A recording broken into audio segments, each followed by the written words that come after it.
Nidhi, you can start now.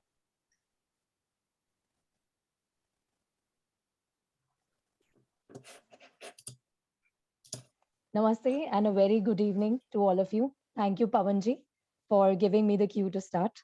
And I'm pleased to inform you all that our guest for the evening, Mr. Vinay Sutaria, has just joined us online for the discussion today. I welcome him, and with this, I proceed further with today's discussion. My name is Nidhi Goswami, and I've completed my master's degree in international relations from the South Asian University. This is the 23rd episode of the SAMVAD conversation series and a brief introduction about our initiative SAMVAD before we proceed further. So, SAMVAD, as many of us already know, is an online monthly conversation series here at the South Asian University that brings together Indian and international students in a free flowing discussion of ideas. Samvad, the very word Samvad signifies dialogue and discussion, which is an age old Indic way of learning and exploring ideas. And as a part of this lecture series, we plan to discuss Indian cultural history, diversity, and its civilizational and cultural identity, which are topics which are usually left out in the present academic discourses. To be joined today by a very, very interesting person is bound to give our initiative a new perspective over life. I'm sure for this. To introduce him, Mr. Vinay Sutaria is the author of two-part best-selling series, The KESHAV Way and KESHAV. He's a young and budding IT professional by day who also runs his own company in the UK and is also an avid reader and writer at night. He graduated in computer science from the University of Leicester 2 years ago, and from there, alongside his career, he took on the task of writing. Born and raised in the UK, Vinayji is a well versed speaker and is known for his powerful and inspirational talks. A lifelong learner who loves to share his ideas with others, Vinayji is also a member of the BABCP, which is the British Association for Behavioral and Cognitive Psychotherapies. Vinay Sutaria is also a lead volunteer for BAPS in UK and Europe. He regularly travels to India to participate in voluntary and social service, as well as to gain new experiences and insights into philosophy and life. An avid reader and researcher, he has a vast array of knowledge about Hindu philosophy, world religions, Indic history, and psychology. He's currently writing his third book, due to be released next year. Clearly, a young and budding writer with a lot on his plate already, Vinayji has some very, very interesting insights to share with us with regard to his new book, Keshav, Ancient Wisdom for Focused Living. And with this, Vinayji has the mic to him for the next 20 minutes. Thank you. Thank you very much for that kind introduction. It's a privilege to be here to join you all. So thank you very much for that. Firstly, you can hear me okay, right? You can hear me clearly? Yes, sir, perfectly. Perfect. Yes, so we're here today to talk about my latest book, KESHAV, Ancient Wisdom for Focused Living. But before we delve into that topic and talk about the book, I'll give you all a brief overview of the book, how it came to be, and how I came about writing this two-part book. The book is actually in three parts. The last part will come out next year. So the way it began was a couple of years ago, so around 2016-17, I started to question my faith in the sense that being a Hindu brought up in the UK, there are many questions on my mind living in the Western world. As well as that, in 2016, my Guru Pramukh Sai Maharaj passed away in the month of August. And that incident hit me like a ton of bricks. At the same time, I had a large support network who helped me not just realize the knowledge that I needed, or the spiritual knowledge that I needed to deal with the situation, but also to progress in my spiritual path. In the year 2018, I visited the small village of Sarangpur, which is near Ahmedabad, 150 kilometers away from Ahmedabad. And I got the chance to spend a month in that village living in the presence of the spiritual guru of BAPS now, His Holiness Mahant Sai Maharaj, as well as the monks at the mandir. So to give you an idea, Sarangpur is a small village. It's literally around 2,000, 3,000 in population, but it's known as the training center for newly initiated swamis or monks. So there's literally hundreds of youth that go there to train to become a monk. They spend 5 to 7 years there. And after that, they get placed in various parts of the world to carry on the activities, the initiatives for the social spiritual organization. So that time that I spent in Sarangpur in June, July of 2018 was an eye-opener for me. An eye-opener in the sense that all of the questions that I had been asking slowly started to not get solved, but slowly I started to get an idea of the types of questions. I had the sort of answers around it. And it led me to read more, to research more, to delve deeper into Hinduism as well. So from there, I started my research in 2018 for this book, or this 3-part book for KESHAV. And between 2018 and 2020, once I had gathered all my knowledge, I wanted to share it with everyone, not in the sense to show people that this is all the knowledge that I've acquired here, now it's all for you. But for me, this was a truly personal journey into Hinduism, firstly, into the Swaminarayan faith, as well as world religions and philosophies. And one of the things that I came to know about, I'm going to keep this short because I think some of the answers will be repetitive as well, is that a lot of the ideas that I saw in modern psychology, modern philosophy, or even Western philosophy were already rooted in Vedic culture. Just to give you one example. So when I was doing my research in between 2018 and 2020, when I was studying Western philosophers, I came across a quote by Aristotle that said that everything that one endeavors to do, they do it, but for the sake of one's own happiness, something along those lines. I don't remember it word for word, but Aristotle said that 2,500 years ago, Aristotle said this, that whatever one does, they do it for the sake of their own happiness. And then something clicked in the back of my mind, like, hold on, I've heard this somewhere. I looked back at my research and I saw that 2,500 years before that, so 5,000 years ago, the Srimad Bhagavad Puran, that said the same thing, that whatever one sets out to do, one does it, but for the sake of one's own happiness. So something in me clicked that, hold on, all of this philosophy, all of these ideas that we see now in the modern world or Western world have already been rooted in Eastern philosophy or Vedic culture.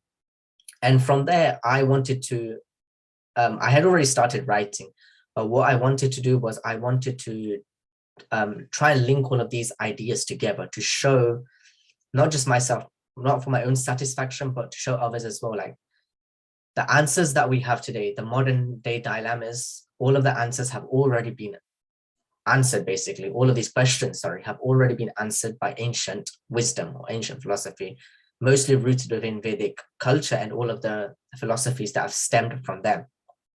And so from there, I wrote my first book, which is here. So this was the first part that I wrote, The KESHAV Way, which launched in December 2020, so last year, during COVID. And the second part of that book, which is KESHAV, Ancient Wisdom for Focused Living, that launched in December. I was launched this month, but I was in India last month as well, between October and November, to spread the word about this book. And so that's my second book, which has just come out. And the third part that I'm writing, I'm keeping it quite on the low for now, but that's due to be released next year. So I've kept it quite short because I know that some of the questions that come up will cover a lot of the topics that we're going to talk about.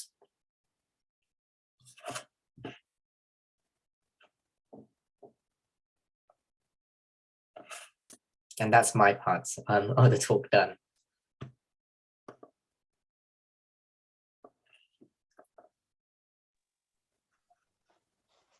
Right, right. That was rather a very short monologue that you gave. But anyway, very, very insightful. And the thing that you talked about and what Aristotle said is the happiness principle. I'm sure, sir, that you have also read Jeremy Bentham's principle of utilitarianism, wherein, okay, so there was this writer, Jeremy Bentham. So he takes this idea forward of happiness and he says that there's a pleasure and pain principle. I think somewhere this idea resonates with that. All right, I think we can have a lot of insights from you, interesting insights through question and answers. And, and so we received quite a lot of questions during our registration process. And here we have a list of questions that we'll be asking you, from which would emerge new perspectives that would make this discussion much more productive. So, sir, I would like to start with the questions. And if you could spare me a few seconds. Yeah. So the first question we had by Yukti Mehta, sir, and Yukti would like to know that she asks, we would like to start with the most basic and actually the most important question. What importance do you think spirituality holds in our lives? How would you explain the importance of spirituality to a person who is ignorant of Vedic wisdom? Thank you. I think it's a very valid question that a lot of us have, wherever we are in the world, on what is the need for spirituality. So one of the questions that I continuously asked myself, and it's the basis of my first book, is the search for happiness. One thing that we notice, which we've just spoken about as well, is that whatever we set out to do, we do it for our own happiness. I know it sounds very selfish. The way I put it sounds very selfish, that whatever we do, we set out for happiness.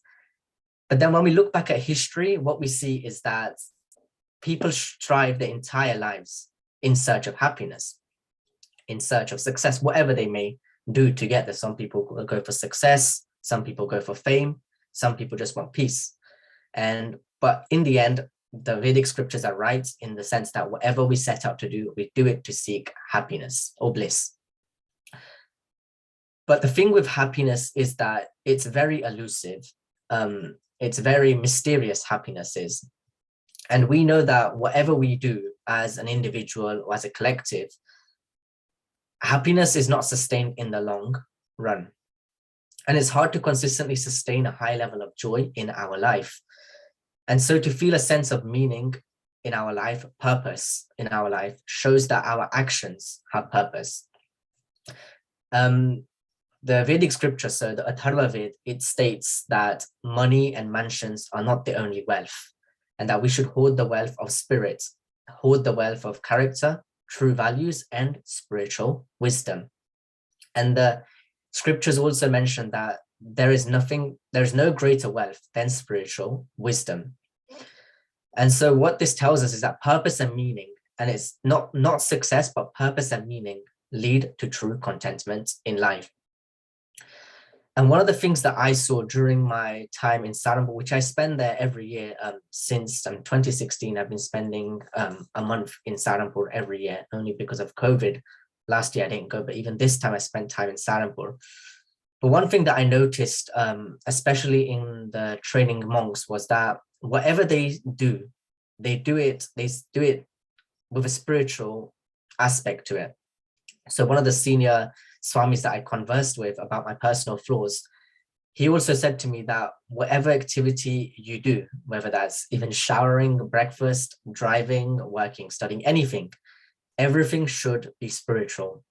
So I asked him, how do we see everything as spiritual? Like, it's so easy to say that, oh, I live a spiritual life, but to have that thought consistently within our minds that whatever I'm doing, it's spiritual, it's hard to sustain that. So he told me that the way to do it is to see God in all your activities. And again, it's easier to say, but it takes time to develop. But this must be firm within our minds that the intention for building spirituality into our lives should be the principal intention that allows us to remain positive and at peace. And I feel for me, that's, at least for the past 3 or 4 years, that has been a foundation for me, in the sense that the way that I say to others is that spirituality should be the foundation of your life. And from my personal experiences and what I've seen, I think that without a spiritual basis to your life, you cannot find true peace and contentment, whatever you do. And it's not just me just saying this just because I come from a spiritual background, but history has shown us this. Like, if we look at the likes of Alexander the Great, Napoleon, Hitler, anyone, even Gandhi. If you think about Mahatma Gandhi, what were his last words? His last words were something along the lines of that not Mahatma Gandhi, sorry, Swami Vivekananda. Swami Vivekananda said that I did enough for the country, but I did not do enough for the salvation of my soul. So we rarely hear this unless we read and we study the lives of these great personalities. They are great. They are personalities that we should look up to, but their lives are their message. And when we look at their lives, we see that all of them, everyone, doesn't matter who you are, whether you're rich or poor, famous or not known, without a spiritual element to your life, you will not see true progress.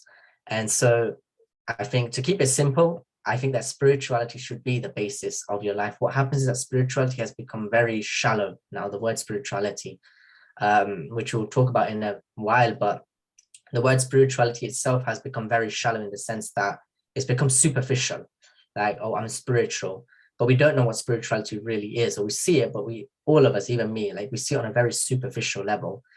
But until we fully understand the need for a spiritual mindset, which we will talk about shortly, on how to develop a spiritual mindset, a positive mindset, as some will call it, you cannot find true peace and contentment in life. And history has shown us this again and again.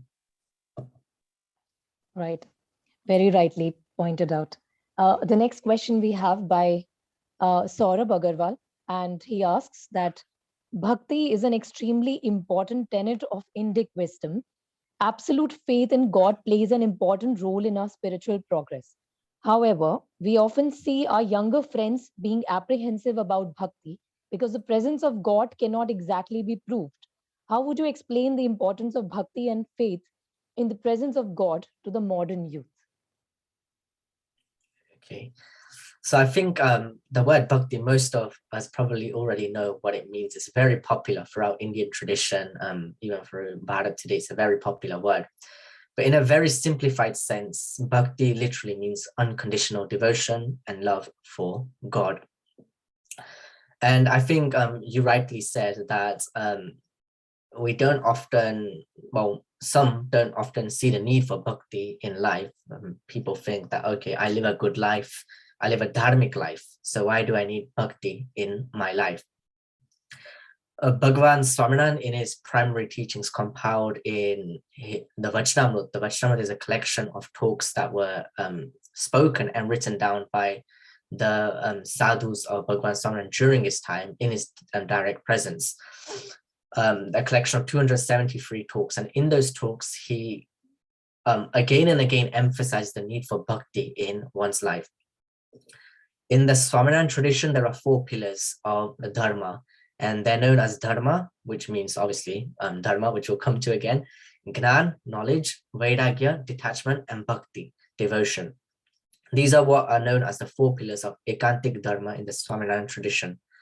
And Bhagavan Swaminarayan refers to all 4 again and again, but he gives predominance to bhakti. And he says that the previous 3, so dharma, gnan, and vairagya, dharma, knowledge, and detachment are all foundations for bhakti. But in the end, it is bhakti that allows one to flourish in spiritual life. It reminds me of a quote as well by Ralph Waldo Emerson, the American poet and writer. He once said that it is one of the most beautiful compensations in life that no one can sincerely try to help another without helping himself. So again, until we put this concept, this notion of bhakti into our life, we cannot help another person.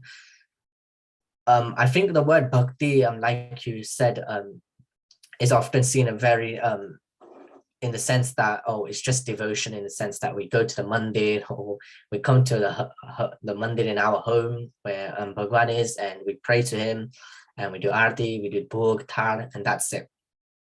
But bhakti is so much more than that. And I describe this in my book through 3 areas of bhakti, which is seva, satsang, and shraddha. These are the 3 areas that I describe as being part of bhakti that we can develop in our life, regardless of where we are. Seva literally means selfless service. And it was one of the primary tenets that Pramukh Sai Maharaj lived by. His life maxim itself was, in the joy of others lies our own. And he dedicated his whole life in the selfless service of others. The next one is satsang, which means true association. Literally, satsang is split into 2 words, sat, sang, which means the true association. So the company that we keep, the positive company that we keep, the friends around us, the people around us, not just in the external sense, but the purity of our thoughts, our actions as well, can be referred to as satsang as well as shraddha. A very difficult topic and a very subjective topic on an individual basis. Shraddha literally means faith. But without seva, satsang, and shraddha, bhakti cannot flourish within one's life. And of course, the road is never easy to tread, but it's always down to us to take the first step. I can go deeper and deeper into this, but I think my book answers a lot of questions about the four aspects of dharma, gnan, vairagya, and bhakti, the four pillars of ekantik dharma, and how we can flourish in our life. But again, like I said, that Bhagavan Sarvana on many occasions and through his teachings emphasized that regardless of whatever endeavors one performs, ultimately all of them form the basis for bhakti. And he taught and showed throughout his life that it was through bhakti that one can attain true peace and bliss that's intrinsic to the Atma, and then connect to Paramatma. Right, right. I actually got so engrossed in that thought. So the next question we have by Nidhi Yadav, and this is a very relevant question. So she asks that social media has ensured that we get exposed to all kinds of people and opinions from around the world. Due to that, we get surrounded by all sorts of negativity and our mind gets restless. Is it possible to not allow the actions and words of another person to control us? Is it not possible to allow the actions and words of another person to control us? Again, I think it's very subjective. I don't think any of us want to be controlled by others, but it seems so natural for it to happen. Like if someone says something to us or does something, we ruminate on that thought again and again, and we constantly start to think about, oh, what did I do wrong? Or we start to proliferate the situation. Again, like you said, social media, we're all on it. I'm on it, you're on it, everyone is on social media. It's something that has formed a part of society. Again, you can delete social media, but there's COVID going around as well. So how do we keep in touch with people? So the way that I see it, social media is here to stay. You can't get rid of it. And it's up to us as an individual, whether we choose to use it or not. But again, like you said, it's exposed us to all kinds of people. We think about it, even 20 years ago, social media wasn't around like it is today. Even in the 10 years ago, it wasn't like as it is today. Now, 10 years ago, we were limited to our own circle. Or if you're living in Delhi, you'd be maybe limited to the people in Delhi, maybe even exaggerated to people throughout India and a few people outside. How would we stay in touch with them? Through telephone or STD. There was no video call, there was no Instagram, and there was no WhatsApp that we could see what people were doing. But with the rise of social media, with the rise of technology, we do not know for certain where technology or social media is going to go. And so, like, I think the question is very valid in the sense that we can get surrounded by all sorts of negativity, and our thoughts, our minds do become restless, and it becomes very hard to control our thoughts and to steer our mind away from this type of negativity. One of the main chapters in my book is about the ego. The ego has many different connotations to it, many different definitions to it. But the way that I describe the ego is around 50, 60 pages in the book. It's the type of ego that we refer to as narcissistic thinking, the thinking that I am above everyone else, so it's all about me. And I have to think twice before saying this, but the society that we live in today promotes this type of thinking. And especially, you can say this is a self-help book series, but the way that I say it's an anti-self-help book series. So if you read my book, if you read it, you'll see that I give the notions of self-help and I counteract those notions as well. Like, you can do this to feel better, but this is what it will lead to in the future. So one of the topics that I delve into is the ego and how modern society, the positive self-help industry particularly emphasizes the need for individuality. From a personal perspective, I think that's very damaging. Again, there are many different factors that come into play in terms of success, ambitions, goals, which are all fair and well, but the way that we think, and social media in particular, with the rise of social media in the last decade, everyone everywhere is able to fuel what we call the ego. There's no expectations. It's me, you, everyone. What I post on Instagram may look like I'm fueling my ego, and maybe I am. I don't realize it. Maybe I know at the back of my head, but I don't want to admit it. But any individual on social media is able to satisfy the ego in some way or another. And social media is here to stay. We know that people Photoshop their photos, put filters on them, and social media is not real life. I think that was one of the key messages to remember, is that what you see online is not reality ever. What I post online is not reality. That's what we choose to show to the world. And it's always important, I think, to keep that at the forefront of our mind. Like, hold on, I'm seeing this, but this may not be reality. We post our best parts on social media. We never post the worst parts of ourselves. Some choose to do so. There was a recent incident a couple of days ago, which is very sad, about an individual in the UK, a young teenager youth that posted his fight with depression. I think it's a very sad story. I don't want to delve too much deeper into it, but people choose to share these messages and it brings people together. So social media isn't bad in all that sense. It's a powerful tool that has allowed us to connect. We're connecting through social media right now. So, but I think it's important to keep these points at the front of our mind, that what we see on social media is not always reality. And everyone has their own problems. Everyone has their own struggles. Some may choose to share that with the world, but others do not. So what I'm trying to say is that don't judge another person for what they post on social media, but don't try and let it affect you. Whatever someone chooses to post is up to them. We shouldn't judge anyone for what they post. If someone wants to share the new baby being born, their marriage, or the holiday, fair, let them do it. That's totally up to them. If that makes them feel good, why should we judge it? But always keep at the front of your mind that this may not be reality. There are different aspects to everyone's life. I think social media and the rise of technology has fueled one of the subtopics in my book I talk about is the Paris Hilton effect. So the Paris Hilton effect is what psychologists refer to as our mental wiring, that we direct our attention towards the people who are already the subject of attention, celebrities, basically. And we're sometimes drawn to these people in the media without really knowing why. I don't want to point fingers at the media or Instagram or the algorithms here, but we're drawn to them. And that makes the media want to focus on them even more. And then what happens is that we then attend to them more. We look at their post more, we like their post more, we engage with their post more, we share it through DMs. And then the media attends to them more, and this constant feedback loop continues.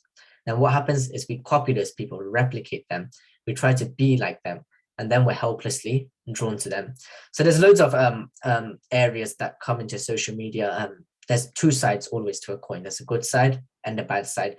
I think in my book, I do draw more about the bad side. The reason being is that to make us aware, for me to remain aware of what the negative impacts of social media are and how we can keep some self-control and how we can overcome these negative tendencies, is why I've chosen to focus on the negative aspect of social media more and how we can overcome them. Like how I mentioned earlier about the ego, like there's this constant bombardment on social media lately for the past couple of years at least about expressing yourself. Now it's nice, it's good, express yourself, whatever, but it might make a simple, effective advertising slogan, and it's been used everywhere. This slogan, expressing yourself, has been used to customize t-shirt, Botox, plastic surgery. It's been used everywhere. And over the past decade, technology has allowed us to take self-expression to a whole new level.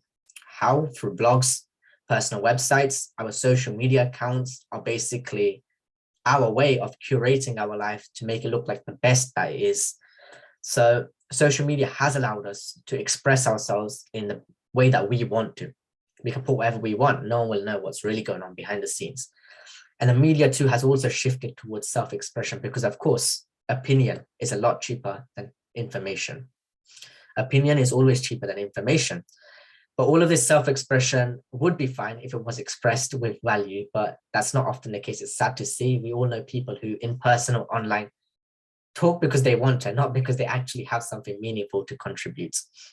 There's various aspects. I can go on and on again on this topic, But again, we have to be aware that the majority of social media applications are injected with psychological techniques to keep you coming back more and more.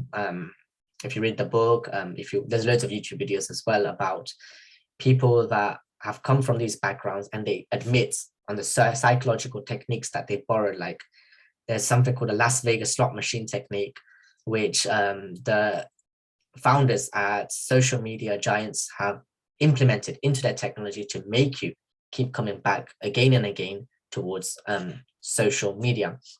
For example, the three dots that let you know someone is typing also means you're probably waiting around to find out what they have to say. Even if that means you have to swipe off the chat so that they don't see a red receipt, we do it. Instagram has the infinite scroll. That means you never have to click next. And it also means that you never have a reason to mindlessly stop absorbing content. In fact, the inventor of inline scroll, his name was Asa Raskin. He invented the infinite scroll. And in an interview, he admitted that he feels guilty for this creation. He explained it away. He said it very sugar-coated. If you search his name, Asa Raskin, you can find the interview on YouTube as well. And he says something along the lines of, to get funding, in order to get our stock price up, we needed to keep people on our application for as long as possible. So there's all of these aspects that come into social media. I think it comes down to an individual subjective decision that we have to make on how we use social media and with what intent we use it. Social media can be negative. A 2019 poll in America said that the American teenager spends over 7 hours a day staring at the screen. And it's going to get worse. We see in the next generation as well, and in our generation, we're with someone at a cafe, at a restaurant. What are we doing? We're on our phones. We're not even conversing with that people. People are coming to realize this. We're coming to realize it as well. But it's I think it's very, like I said, two sides of a coin that we have to be careful for.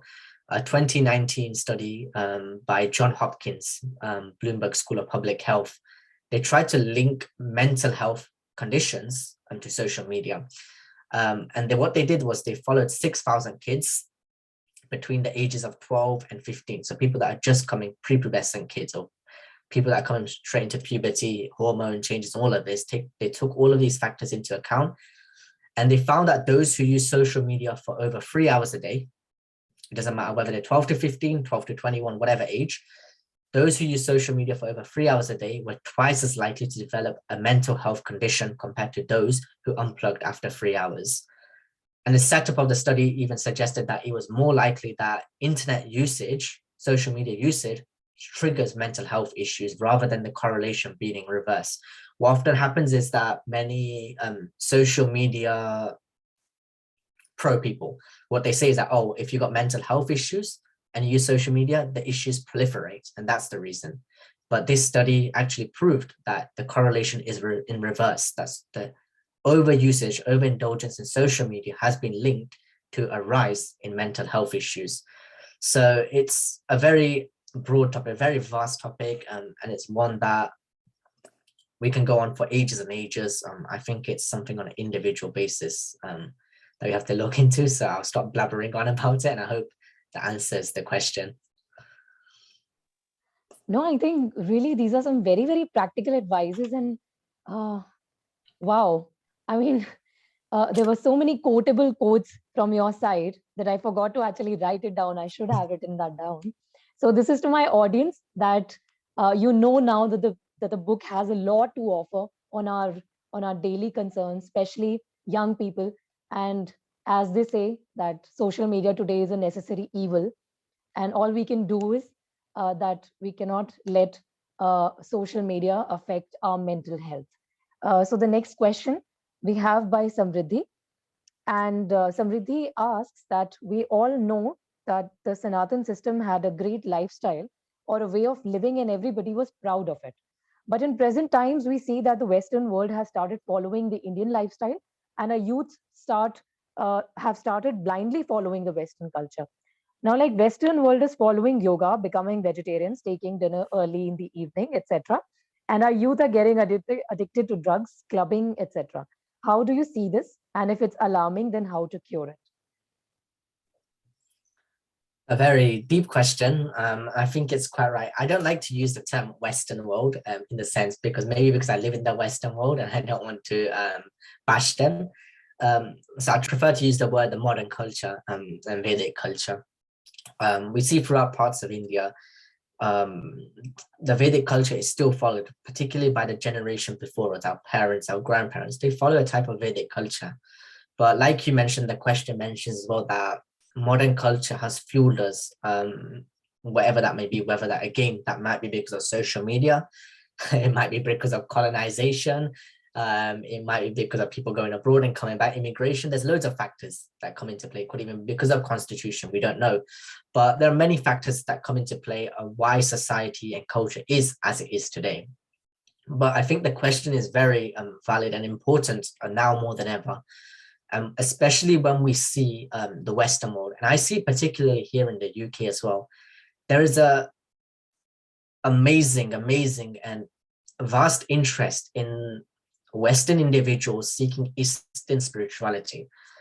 Maybe that not maybe directly through Hinduism. Some people choose the path of Buddhism or Jainism, whatever it may be. But again, it's all rooted within Vedic culture. All of these religions, philosophies stem from the Vedic culture. So let's just keep it as Vedic culture to encompass all of these. And I think, like you mentioned, that we see in the Western world people following yoga. I want to come to yoga in a bit, if that's okay, because I have quite a bit to say about the yoga in the Western world. Becoming vegetarians, taking, like you said, eating early. And we see in the youth of today, whether that be in the East or the West, that we don't seem to care. I don't know if it's right to say we don't seem to understand the need for this type of culture or the need for simplicity or the need for this type of living. And we get diverted to living life YOLO. We live once, FOMO, even fear of missing out. If my friends are clubbing, why should I not go clubbing? I need to socialize. That's what people say. If you don't socialize, how do you progress in society? It's all rubbish anyway. People are still progressed in life, whether they take drugs, whether or not they take drugs, whether they do not club. Again, it comes back to the right association you have. I think one of the aspects, the core aspects of Vedic culture is dharma. Now, the word dharma is so vast. It can mean so many things. And it's often loosely translated by modern Western philosophers and thinkers as religion. It's the wrong definition. It is one definition. It's not the only definition, though. It's not just wrong. It's not the only definition. Dharma is not only about any one religion, denomination, or belief system. It's universal. I don't want to delve too much into the history of India. I'm sure most of you are aware. You've had some great speakers as well, which I've watched that have delved very deeply into Vedic culture, the Indian culture, and how these words have come to be. Dharma, Sanatan Dharma was the name of the civilization in India before the people of the Middle East and all of these areas started to name us Hindus and India and whatever, Indus Valley, all of this. So Dharma is universal. Bhagwan Swaminarayan defines Dharma in his codes of conduct in the Shiksha Patri as Dharma Gneyo Sadacharo. So which basically means Dharma is righteous conduct as prescribed by the Smritis and Shrutis. So the Smritis and Shrutis are the two types of scriptures that we have in Vedic culture. So the Upanishads, the Veds, I think they're known as one of the two. I can't know which one's which, so I'm not going to talk rubbish, but one of them, and the Bhagavad Gita. So basically, it's the direct messages of God and the messages through that will be passed through the rishis of India. So Bhagwan Swaminarayan defines Dharma as righteous conduct. And so I think, like you mentioned, that living, how do we develop our life so that we can live in a Vedic culture? Now, obviously, some of the principles of Dharma do not apply. Now, we can't apply them. Again, there's so many factors that come into play that we have to live in society. But I think Bhagwan Swaminarayan has described it very nicely on how, in his codes of conduct, the Shiksha Patri, which was one of his last texts, was a codes of conduct. So like what we call a rule book, but it's not a rule book, more like a playbook, I say, on how to live life and how to progress in life. So Dharma is about living one's life with simply like principles and righteous conduct. And it's our duty. The word dharma has been used again and again in the Bhagavad Gita by Sri Krishna to Arjuna as well. And dharma is what upholds, sustains, and supports universal principles. The word dharma is rooted in the Veds. It comes from the word dri, which means to hold. And so dharma is what holds us, it what keeps us binded in the principles and the natural law of the universe. So in essence, dharma can be seen as that which holds a person or objects and maintains its existence. And it's the eternal law that governs our being. And so to live life according to dharma is to be in consonance with the true nature of things. Although dharma is universal, it differs from person to person slightly. In the Bhagavad Gita, Sri Krishna Bhagavan makes it clear that we should live our life according to our dharma. And he tells Arjuna as well, live according to your dharma. If you want to see it as a very broad perspective, the way that I start to describe in the book is dharma. To know your dharma, you need to know your values. What do you stand for? Once you know your values, you'll know what your dharma is. Just to give you an example that I've used in the book, if you think about it for a minute, Adolf Hitler, one of the people that I studied in depth, I'm continuing to study for my third book, was Hitler. And the preface of my book begins with the story of Hitler. Now, if we think about Hitler in 1947, it's not that long ago. Our parents, our grandparents were around at the same time as Hitler. And the atrocities that happened in Germany, in Central Europe, it's not just synonymous of Central Europe. Those atrocities have been seen across the world. They've been seen in India during partition. Those atrocities have been seen in America. They've been seen for centuries. They keep repeating themselves and again. But I chose to focus on Hitler for this second book. And for a minute, if we put the atrocities committed by Hitler on humanity to one side, Hitler was one of the most successful self-made people in the history of humankind. A painter that turned out to be one of the most powerful leaders in modern world.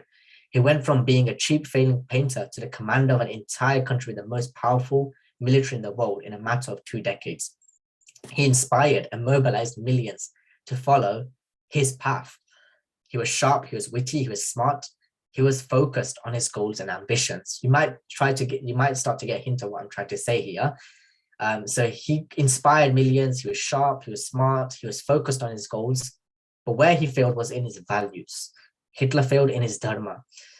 And when we start to understand that his values were not on the right path, once we understand dharma as values here, or better, the accumulation of values in one's life, because of his misguided values, because of his misguided dharma, tens of millions died.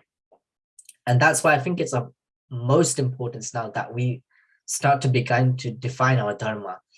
Again, it's very difficult, especially with so many paths in spirituality, so many denominations, so many people telling us from all corners, all sides on how we should live our lives.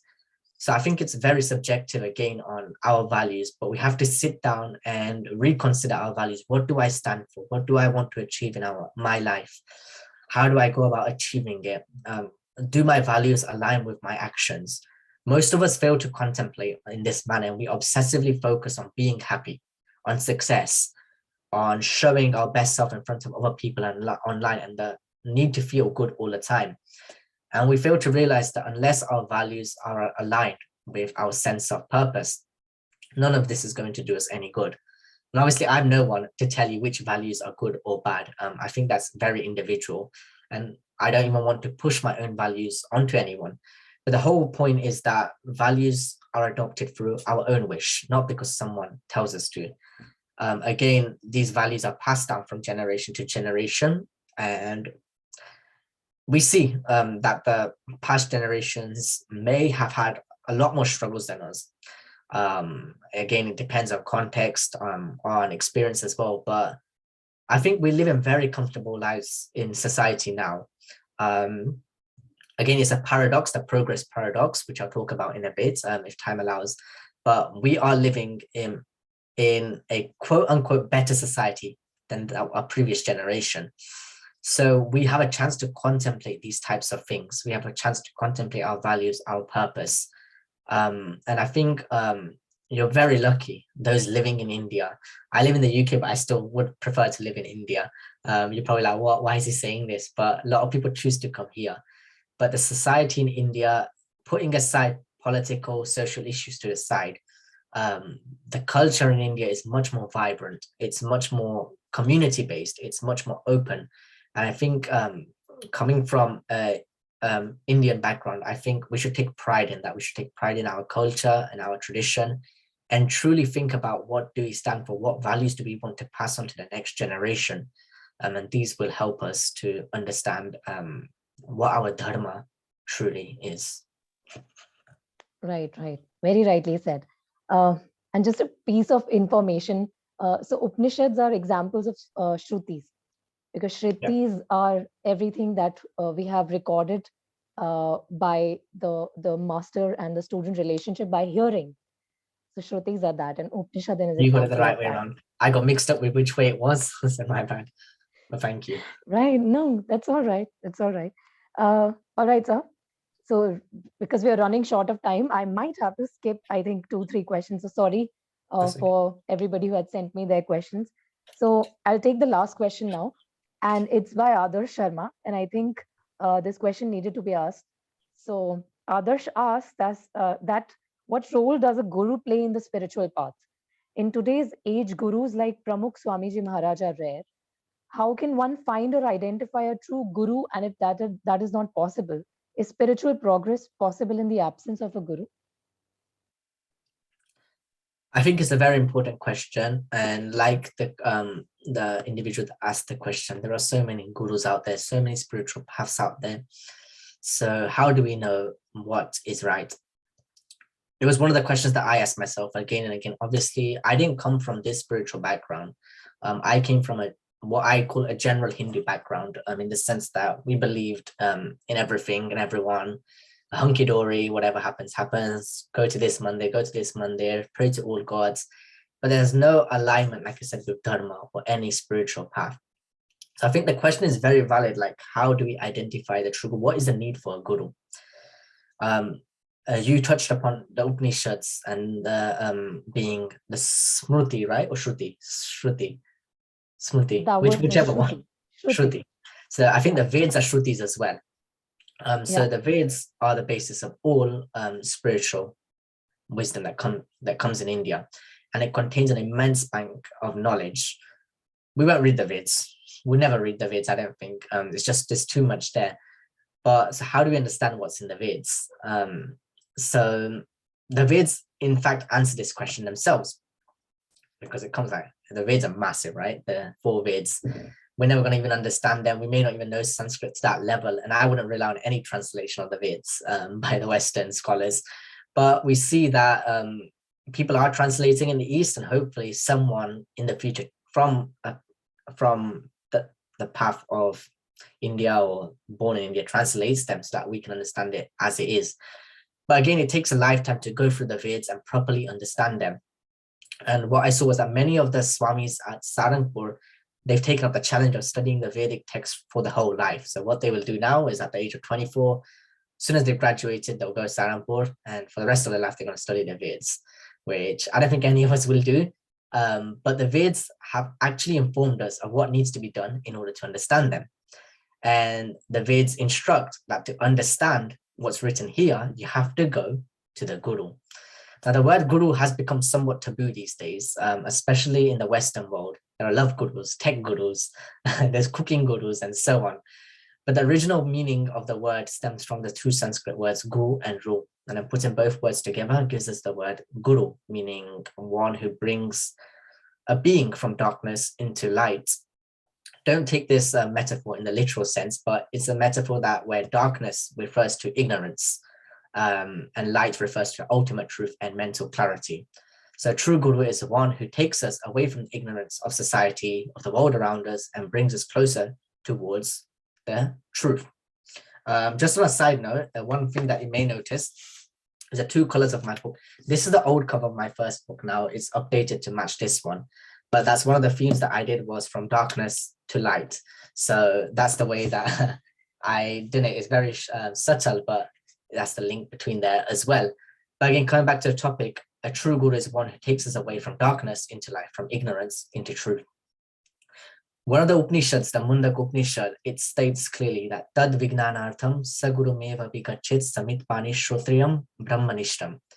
To understand the truth, Now, the truth is whatever you want to, I'm not going to delve into what truth is. That's something that you can read my book to understand. To understand the truth, approach a spiritual guru, not just any old guru, but the Upanishad says, Shrotriyam Brahmanishtam, one who is both well-versed in theoretical knowledge and also embodies that knowledge through their practical life. In the 4th Adhyay, chapter 4 of the Gita, Sri Krishna Bhagavan says, Tad vidhi pranipatena pariprashtena sevaya. And I think, I don't know the second part of it, but it translates literally to know the truth, approach a spiritual master, inquire from him with reverence, and render selfless service unto him. Such an enlightened sadhu, guru, synonymous, can impart knowledge onto you because the guru has seen the truth. So again, we know this stuff, but who's the right guru? So to find such a guru is probably the greatest spiritual blessing that one can receive. And I feel this way. I can say that despite, obviously there are times where I think life is low, or I start to question a lot of things, but other than that, I think that I feel content and fulfilled in my life. And I give that credit to both my gurus, Pramukh Sai Maharaj and today, Mahant Sai Maharaj. In the BAPS tradition, particularly, Bhagwan Swaminarayan is said to continue his divinity through the living, breathing spiritual guru. And so for us, it's direct instruction from Bhagwan Swaminarayan that I will stay present through the guru. So one of the things that Bhagwan Swaminarayan says in the Vachanamrut is, when God is not on earth, he's present through the guru. And the guru is the living, breathing scripture as it's seen, and the 5th Veda as it's described. And they continue to guide, bless, and inspire anyone that seeks the truth, as well as humanity at large. For me personally, for several decades, I only got to meet Pramukh Sai Maharaj a few times in my life. Those few times I felt so connected. I was a young child or teenager, and he was a 95-year-old man. But when I feel not guilty, but I feel often upset by the fact that I realized who he was after he passed away, more so than I did when he was here. But when I studied his life, what I saw was that for several decades, Pramukh Sai Maharaj perceived the pulse of individuals and society. He was a sadhu, and what we often see as sadhu is they detach from the world, but he lived within the world. And he was able to guide and counsel hundreds and thousands of individuals that came to him from all ages, all strata of society. He delivered over 20,000 talks, read and replied to over 750,000 letters, dealing with an incredible wide range of personal, family, business, social, spiritual, and other issues. So even if I look at it from a general perspective, not a spiritual perspective, someone that has counseled this many people, millions of people, has the authority to guide other people. No one's complained until now about the wrong guidance being given. He wasn't ranked as an outstanding speaker. He spoke very simple, soft. His thoughts were simple, but his spiritual experiences conveyed profound spiritual wisdom. His talks were in Gujarati, Hindi. Sometimes his Hindi was what we call tutti frutti, like mine. They couldn't speak Hindi. But as one who had spent his entire life in the service of others, Pramukh Sai Maharaj's teachings were accepted by all as being above any self-interest or bias. He had no selfish intent. And because his words resonated with profound philosophical insights, they provided practical guidance as well. But I think one of the main reasons why his words were received with so much trust and faith was due to the fact that he embodied what he preached. Every single piece of advice that he gave was lived as an integral part of his life. The former Solicitor General of Canada once said about Pramukh Sai Maharaj that to him in a conversation, you are so pure and pious that if the whole world took you as an example, it would be free of war, crime, and self-destruction. And you have the valid answers to life's toughest question. Many of you probably already know that former President of India, Dr. APJ Abdul Kalam, in the last year of his life, he even wrote a book about his spiritual experiences with Pramukh Sai Maharaj. And in that book, he refers to all of his spiritual teachers, but he goes that Pramukh Sai Maharaj is my ultimate guru. He's my ultimate teacher who taught me how to remove I and me. And in that book, Abdul Kalam says that now Pramukh Sai Maharaj has put me in a God-synchronous orbit.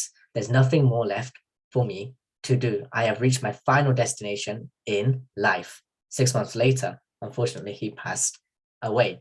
But again, back to the topic of Guru. Throughout his life, Pramukh Sai Maharaj, despite fulfilling the difficult role of leading hundreds of activities in one of the fastest growing Hindu denominations in the Western world, his every action was an offering aimed at solely pleasing God, Bhakti, towards God and Guru. And he firmly believed this, and that is why he was able to accomplish every task with perfection. Many of you probably know the Akshardham in Delhi. It was completed in 5 years. No one could imagine that it would be completed in 5 years. Even the people that belong to the organization, the sadhus, they were like, how would we complete this in 5 years? There's projects going on now.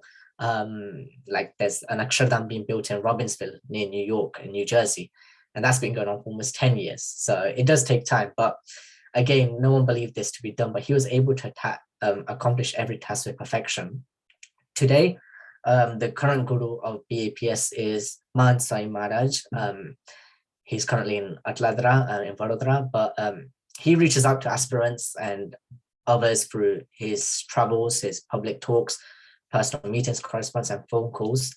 And from the people that I've spoken to, whether they be sadhus or they may be householders, whoever, young and old, and from my personal experiences as well, I felt and I've seen that during these encounters, hundreds and thousands of people experience inner peace, joy, and self-confidence. Many people find solutions to problems and find strength to abide by dharma that we talked about. And the scriptures also prescribe that taking the refuge of a true guru is the easiest, shortest, and surest path to attain spiritual enlightenment and bliss, even if you want bliss in this life. And so the guru guides, encourages, and blesses one to attain moksha as well. So again, we can go again on and on the need for a guru. The scriptures have already said why you need a guru. Whether you want to progress in the worldly path, if you want to progress in a worldly path, what do we need? We know this example is probably been shared to us hundreds of times. You need a mentor. So if you want to become a doctor, you train under a doctor. If you want to become a lawyer, you observe a lawyer. So in the worldly life as well, we look up to someone, we follow them. Again, in the spiritual path, it's the same sort of logic. It's straight logic. That if you want to experience bliss and peace, who do you go to? Someone that experiences bliss and peace in their life continuously. And so for me, that's what it was. For me, that's how even though I belonged to this faith for the past 10, 12 years, it never struck me. It was very passive, the way that I lived my life. But then after, I wanted to see that if they can live their life at such an elevated level with joy and purpose, why can't we do the same? And that was one of the reasons why I wrote this book, for all of us to understand the principles and the lives of not just my gurus, but of Vedic culture, of Hindu culture, and how Vedic culture is never going to expire, or it's never going to become old. The name of Sanatan Dharma itself means that it's eternal and timeless. And so ancient wisdom for focused living is going to be endless, and it's going to continue forever, whether we're here or not. And so it's up to us whether we choose to apply those principles in our life to experience bliss and happiness, or whether we choose to live our life on a superficial level and just show the world that we're happy, but we're broken inside. Right. That was beautiful. Well, that was quite a thought-provoking discussion right there. And there's so much food for thought that you have given us today. And I wish you all the luck and all the very best for your book, Vinayji. And it was such a pleasure of ours to host you today. And thank you so much. And in advance, I'm inviting you over for the discussion on your upcoming book, which you want to keep low on for now. But we'll be inviting you to SAMVAD very, very soon again. Definitely. Thank you. It's a privilege. Right. Thank you so much again for accepting our invitation. And this was a very, very interesting session, I must say. With this, we wrap up today's discussion with Mr. Vinay Sutaria on his book, KESHAV, Ancient Wisdom for Focused Living. To my audience, thank you for being such a great audience, as you always are. And because we were running short of time, I really apologize to all of you for skipping some questions. And thank you also to my team members, Harshit Parul, Nidhi, Shravani, Pavanji, and Vishnuji. All of you make a great team. Thank you so much again, everyone. With this, I wrap up today's Samvad. Namaste. If anyone does have any questions, they can